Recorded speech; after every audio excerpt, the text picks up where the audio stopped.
I have OPPO Find X, and let me show you how to insert here the Nano SIM card. So at the very beginning, let's start by pressing the power key. Let's here swipe down, and now let's find the slot. The slot on OPPO Find X is located right here at the bottom edge of the device.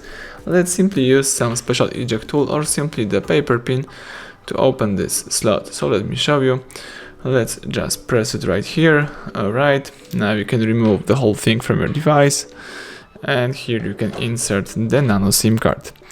So let me do it. You can insert here 2 Nano SIM cards, but in my case let me use just one. So here let's use Nano SIM card with the characteristic edge right here. And now let's put the whole thing into your device. Let me just show you. This is the properly prepared slot. Let's just put the whole thing into your phone. And now you need to press power key to switch on the device. The OPPO Find X is switching on.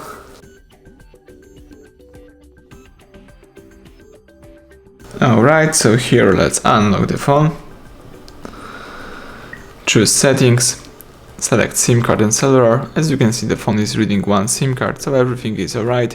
Thank you for watching. Please subscribe our channel, leave thumbs up under the video.